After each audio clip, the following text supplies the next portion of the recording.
शाळेतून अचानक फोन आला आणि माझी घाई सुरू झाली.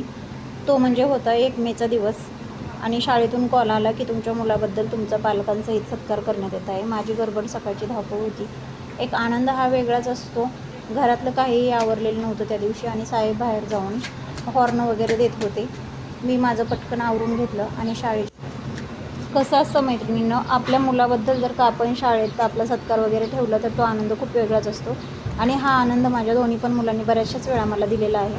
आता इथं घाई होती ती म्हणजे फोटो काढण्याची.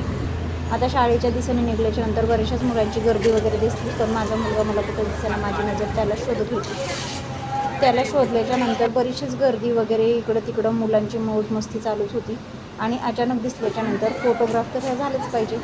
मग पटकन एक त्याच्या मित्राने फोटो वगैरे घेतला आणि कार्यक्रमाला सुरुवात झाली. तसं खरं पाहिलं तर या स्कूलमध्ये माझंही शिक्षण झालेलं होतं. सर्व शिक्षक स्टाफ वगैरे ओळखीचाच. प्रत्येकाला बोलणं येणं जाणं. कार्यक्रम संपला आणि परत निघालो घराकडं.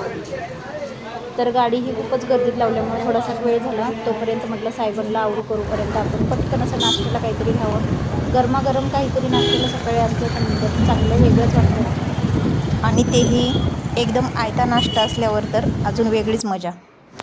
आता घरी आल्याच्यानंतर सर्वच जण नाश्त्यावर तुटूनच पडणार होते, पण आमचा छोटा मुलगा ज्याचा सत्कार झाला आहे तोच आलेला नव्हता. तर त्याचा सत्कार म्हणजे खूप तो पण एक्सायटेड होता त्या सत्कारासाठी. आता घरी आल्याच्यानंतर बेत होता तो म्हणजे गरम गरम भजे आणि वडापावचा. आणि एवढं करून मला घरचं काम आवरायचं होतं.